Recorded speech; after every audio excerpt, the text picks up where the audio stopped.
Hooray! Why the hell is Katie here? She dropped her subscription down to $5 a month.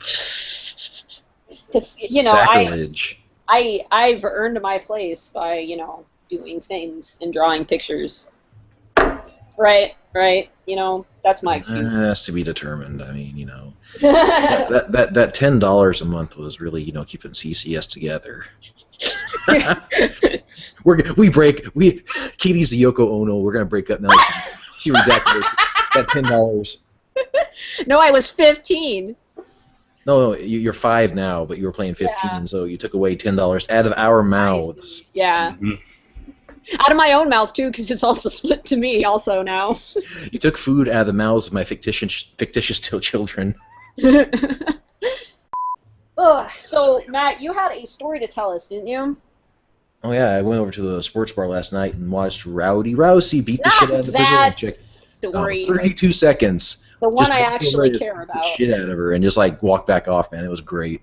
The freaking sports bar was just up in the fucking. It was great. It was just amazing, especially when that bitch like freaking. A couple months ago she was talking trash to Rowdy Rousey about like she had a suicide in her family, so she was talking that up and being a complete bitch about that.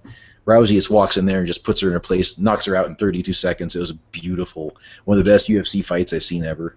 You sound like a giant redneck right now. Redneck nothing. See, if I was redneck, I'd be talking about the WWE. Mm-hmm. Goldberg went over and beat the shit out of Hollywood Hulk Hogan. Or just cockfights. Dog fights. Oh God. There's nothing redneck about UFC. That's the sport. Unlike the WWE where it's like, so in China had sex with my brother while something happened, and it's all drama and bullshit. So it's still real to me, man. Her pro wrestling ain't fake. Yeah, I don't like that boxing shit.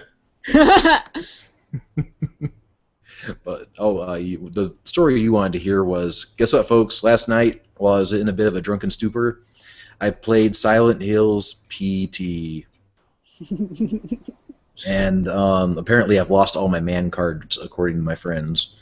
I had 2 of my old high school friends come up this weekend, and I wasn't even sure if I was going to make it to the podcast because I didn't know what time they were going to get the fuck home. But they brought PT with them. And I was talking of a big game because I was a bit buzzed. I'm like, you know, it's not scary. It's all this shit. You know, I've seen all the playthroughs and, you know, total Schadenfreude moments. And so they give me a pair of headphones and they turn off the lights, and I'm kind of leery. I think they're gonna do this jump scare shit behind me, you know, and just kind of freak me out or something. So I kind of sit where I can keep them in my line of sight. And so, you know, PT starts up, and I got the headphones on, and I'm kind of walking around. And I'm talking big, you know. I'm like, you know, oh, yeah, here comes the door is going to shut. Boop, yep. And I walk over to where the door is cracked, and you're supposed to look inside the door, and the gal reaches over and shuts the door, and I was all like, oh, and I'm like, oh, hey, how's it going? And I just kept on walking and shit. And then all of a sudden it got to kind of the point where that pop-up area starts happening. Mm-hmm. And all of a sudden, I start pissing off Bobby and Cody, and I'm staring. I'm literally walking along with my nose against the wall. I'm like plastered, right? I'm like up against the wall, walking against the wall, against the wall, against the wall, against the wall, against the wall, and I'm kind of like inching my way like forward, and wow. my face never leaves the wall. Oh my fucking God. They're like, what the fuck are you doing? And I'm like, I'm not getting jump scared. Fuck you guys. And they're like, but you're gonna miss everything. I'm like, I don't give a fuck. I know what happens. So I'm literally like, I would not look around at all. I keep my nose against the wall and just walk where I need to go. And if I need to look at something, I'd like aim the camera directly at my feet and walk forward. And they're like, what the fuck are you doing? And I'm like, I know I'm being a pussy. I didn't say I like this jump scare shit. And I'm making excuses, of course. I'm like, see, Silent Hill 2 and Silent Hill 3, I can play those games because it didn't like rely on, you know, a face jumping out at you going boogie, boogie, boogie. Fuck that noise. And they're like, dude, you're such a pussy. I'm like, I never talked this shit up. Well, I did talk this shit up. I never said that I like getting the jump scare shit. I'm like, listen, it has great atmosphere and stuff like that. And then I'm like, you know, it has great atmosphere and stuff, though, but I just don't want the fucking jump scare, right? It has great atmosphere, but I'm not going to look at it. Exactly. So they're like, you're not seeing anything. I'm like, I don't care. I'm literally following the floorboard all the way across the freaking house over and over again. The only time I ever look up is to do like a little puzzle thing where you gotta like press X on the picture and gouge out the eye. Oh, Jesus. I'm just kind of like, you know, again, I'm walking sideways against the wall, never looking at anything, right? So, anyways, it gets to this point where, you know, the radio says, "Look behind you," and Bobby's like, "Hey, you should look behind you." I'm like, "Fuck you! I know what's gonna happen." And I kept on going against the wall, and I was repeating that over and over again, Wow. as I walked with the wall against my nose, against the wall, against the wall, against the wall. Open the door, new same hallway, against the wall, against the wall, against the wall. They were getting so pissed off at me too, right? So we get to the part, you know, where it has like the eyes and everything's all drunky, and I'm like, okay, now I can start looking around because I know nothing happens here. And they're like, "You fucker!" So I'm like zooming across there, you know, actually looking at stuff, and all the eyes are blinking and stuff. Finally got past that part, and back to against the wall, against the wall, against Oh the my wall. God. So there's a point where like you have to like stay still for like you have to walk 10 steps and then listen to a baby, and you gotta like do something else, and you gotta listen for a baby, and by the third time the baby laughs, you know, you can finally leave the game. Mm-hmm. So I'm hearing all this really creepy shit in the back, right? And I mean, I got the surround sound headphones on, and I hear that, you know, and it's getting closer. I'm like, "Oh, fuck this!" So I put my nose against the wall and just stand there. I'm like, "Nope, I'm not looking around. Fuck you!" Against the wall, against the wall, against the wall.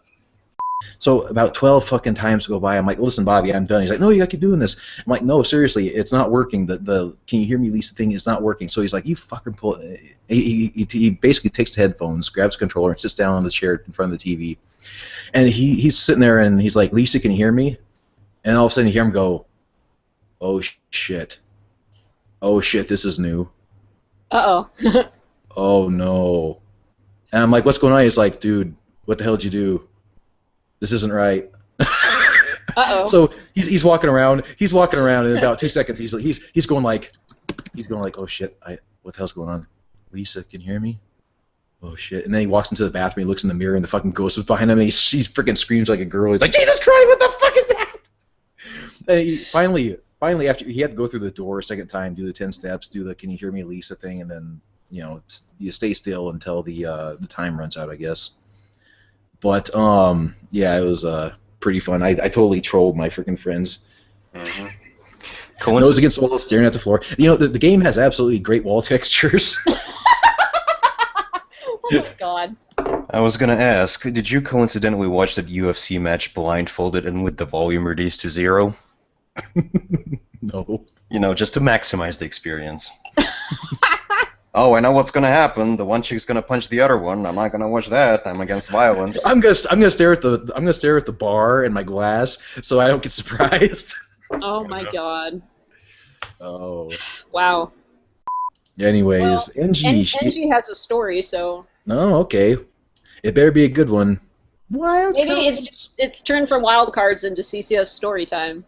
That's fine. I mean, if it's a good story or good discussion or something really interesting, we'll make that a wild card. Yeah. Otherwise, if you guys want to talk about tacos and penguins, well, I just created the backup, so, you know. Oh, NG's saying that wasn't Got it? me. Here we go. Wait, hello? I can hear Hello, you. we hear you. Hi! Let's see. Okay, hi! And yeah, there are 2 coins. Yep. Okay, the story I have. How familiar are you with Canadian laws? Not at all. I live in Minnesota, so you would think that, you know, Minnesota is practically Canada, but I don't know. Damn, if only Kenny was here, we could be bored in both ears.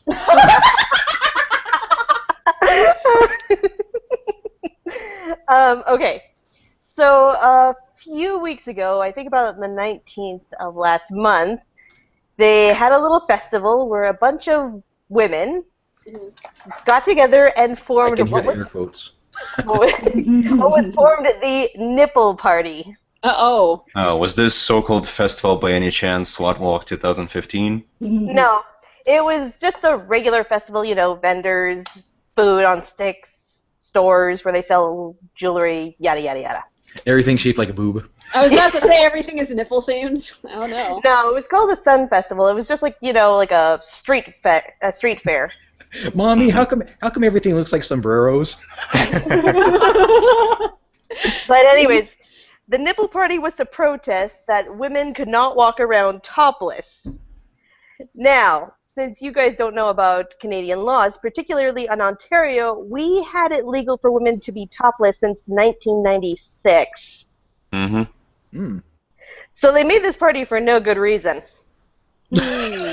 Well, you see, research and facts, they're the instruments of the patriarchy. So, even though you should fight fire with fire, according to feminists, you should just create a make-believe cause against the non-existent boogeyman. The only problem I have with women being topless is because some people you don't want to see naked. Yes. There would be a lot more eye bleeds, and furthermore, LaughingMan, CineMax, no offense to you, but sometimes if there is a endowed woman, people's eyesight tends to go south. Oh yeah, imagine all the traffic accidents if there was a protest on the side of the street. There's a 15-car pilot because apparently one male person insists that he was looking at a rainbow. which is actually part of a story about a huge traffic accident that literally happened in Seattle because somebody was looking at a rainbow. But as far as your point though, off the rainbows and onto the nipples. Yes. I think I'm definitely not against or for that, but there's definitely two sides to this. One, if you've ever watched like Penn Teller's bullshit, they did an entire episode on this thing, and of course, the women that they had featured to show you how awesome boobs can be are extremely attractive women, right? Mm-hmm. Because they're like supermodels, that kind of thing, and most of the boobs that they showed on television probably not real. But then. I was watching this one Gordon Ramsay show. I think it was the British version of Hell's Kitchen, I think is what it was. Yeah, most likely. Every once in a while they have like a little segment where they talk about some oddities in like British restaurant law. And one of the ones where they were tackling was there was like a ban, or maybe they were trying to legalize it, let women breastfeed in public. Ew. And so they were trying to get support for it, right? And then they go over to this. It looked like a 50-year-old woman, right? And not to be like judgmental though, but she was not very good looking, and and she didn't even look like really she had like she really didn't look like she had much as far as like anything to involve with this issue. And so this guy's talking to this lady, and she has a baby with her. She's holding the baby in like a her arms. Yes, and the baby's 27 years old. Gaga goo goo. Mm-hmm. But anyway, so this lady's saying, yeah, I should be able to feed my baby in public, and she lifts up the bottom of her shirt, and it looked like she shoved a pancake in the baby's mouth. And I was like, what the fuck is that? I thought like things underneath her shirt was like a fat roll. Which technically kind of is, but I mean, it was just like flat. It looked like a hot water bottle deflated. And I was like, what the shit is this? Mm-hmm. And these are the people who campaign to be topless in public. See, here's a legitimate thing. Women that are actually well endowed probably don't want to be topless in public because guess what? If you're a lady and you have large breasts and you don't have a bra on them, it fucking hurts. I know this from personal experience. Yeah, so you're not going to want to go around topless because then you're just going to be like going ow, ow, ow with every fucking step. So it's only the people that already have like saggy ass tits that want to show them off. They make it legal, and this little biker granny's like, oh hell yeah, she takes off her shirt, and her boobs unroll like socks.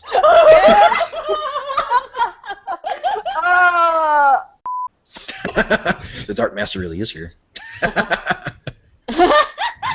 No, mine has a mask. The Dark Master meets Star-Lord. That's what Max wrote. Very good. Very good. So yeah, this realistic makeover, quote unquote. Okay, so there's like your opinion, man, and then there's just factually wrong. I mean, there's all types of body types that are realistic. Thin, fat, big boob, small boob, but no, it's just fat, small-titted women that are the real ones. There's no such thing as other body types. Mhm. Yeah, the one that the words that they said is this is the normal, and they of course they made like Christy Montero from Tekken. Yeah. I mean, Very very the pudgy. average, consider the average in North America. But yeah, You know, the exactly. fastest See, nation that's the thing is in the world. average from different points of the world are relative terms. Yeah. The average in like a third world country where they're very very thin is different from like the average in the U.S. for instance, where Yeah. we're very very round. Yeah, that was actually a point that I made in the after hours that we did about this, was that in Japan, where a lot of these games come from, most of the people, the average over there is actually very small, very petite, very a lot of times skinny. Mhm. So from that perspective, in that culture, that is the average. But we are shoving our American standards onto these characters that come from a Japanese area. So Mhm. it's Well, it's not only that, but they don't take into consideration the profession of these women, because in addition to Christy Montiero, they've also made Sonya Blade from Mortal Kombat fat. And it's like, now wait a second, Sonya Blade is what is she? Military. Spy, secret. She's some sort of military / secret agent type. And she's also a fighter in the Mortal Kombat Mhm. universe. And yet they made her this obese cunt who won't be able to even fucking do a single push-up. And it's like, now wait a second, how the hell is she meant to fight other fighters? Yes. But see, here's the thing: is like Cassie Cage is literally modeled after Rowdy Rousey. I mean, she is literally modeled one for one after this UFC fighter I saw last night. And again, all of the UFC fighters, men and women, were extremely fit. And because that's their fucking job. I mean, can you imagine let's take Nathan Drake from Uncharted for instance, right? Mhm. He's always running and jumping and climbing shit and doing all this Indiana Jones type stuff, and Indiana Jones too. All these characters are fit because that's what their lifestyle requires. That's what their body is built to do. Yeah. To make Christy Montero, a Tekken fighter, look like she's not obese but extremely overweight, that's bullshit. No, we should make that Uncharted guy movie Bob. Movie Bob should be the Movie, yeah. presentation. Yeah, jumps on a rope hanging from a an overweight Nintendo fanboy. jumps on a rope hanging from a helicopter and brings the helicopter down. we're losing altitude, Captain. Stop oppressing me. But yeah, again, I mean, they're taking again fighting characters, adventure female characters who do all this climbing and hiking and ice climbing and swimming and all this kind of stuff, and they're saying that's an impossible body type. Well, the ice climbers are unrealistic. Exactly. When I'm seeing you go to CrossFit, I know some people who do CrossFit and they're very very fit, and they don't have they don't have like these quote impossible body types. It's just that may not be the norm right now. And maybe it's something, as far as health-wise, maybe it's something to kind of aspire to. But again, you shouldn't be fit or fat-shaming people. Oh, I'm looking at the article on bulimia.com where all this nonsense originated from, And where all the gaming sites just pretty much repackage this. Clickbait. And here's the problem. The quote, I'm going to read verbatim from what they wrote in this original article, and what they say is, quote, "If video game creators are going to pride themselves on accurate digital representations, then it's time for them to get real about women." And first of all, who prides themselves on accurate digital representation? As far as graphics go, I suppose, but again, Mortal Kombat, the reason why the fighters look the way they do is because they're fighters. And if you look at both male and female MMA or UFC champions, guess what? They actually do look like Johnny Cage or Sonya Blade or Kitana or Liu Kang, because that's the way you gotta look if you want to be a martial arts master or champion. Or if you look at Street Fighter 4 Ultra, where the characters are intentionally disproportionate for more artistic. But that game reasons. doesn't pride itself on quote accurate digital representation. Right, exactly. The dudes are all these gigantic, Conan-looking motherfuckers. I mean, if you look at Ryu in our SJW trilogy video, I mean, that is pretty freaking huge. Not to mention just, and I think we've kind of mentioned this in the actual after hours, but the idea that you have bulimia.com taking these already established characters who are created by other people and using, well, pretty much the Photoshop stretch tool to make them more quote-unquote realistic. I mean, how is this any different from, say, the very same website, bulimia.com, taking images of, say, Jennifer Lawrence or Scarlett Johansson, vertically stretching them and saying, yeah, this is the way they should look. But see, what they're trying to do is they're trying to push a political agenda, and of course, with the bulimia thing, they're saying that overweight girls are being fat shamed into intentionally making themselves throw up after a meal. Mm-hmm. So there's a political angle saying, well, this is how video games, and again, everyone's attacking video games. Never mind, like cosmopolitan. Because they want to their turn Photoshop it work. into of indoctrination. Yes, Yes, nerds yeah. need to be punished. Well, Yeah, no, it's because indoctrination. they're like, well, all of these girls who are overweight, they want to see themselves represented in video games. Fine, I can get behind that, but I'm sorry, if you are an overweight person, then it is unrealistic to have yourself be represented in, say, like A fighting game. or an adventure game where your character is going to be like climbing up a mountain. Mm-hmm. All Yeah, right, they- see, so my example- self-esteem depends on someone on a screen that looks kind of like me. Yes, because representation. yeah, I know. the- See, that's the thing. Do you have to play a game with a character that looks exactly like you? I mean, if that's why you play video games, then I mean, I guess that's your That's choice. exactly but- why they play video games, to escape reality. Well, there's other video games out there where you can create your own character. So, if you want to play Mass Effect or Dragon's Age, you can make your own. Or- No, character see, if you those want to. don't count. All video games have to have fat characters as protagonists. Absolute terms. Yeah, well, what Mhm. about games where you don't even play a person, like Okami? I've been playing that recently. I It mean, doesn't matter, even if you We play need a to square, play it a needs to fat be a fox. fat square. it needs to be a fat wolf.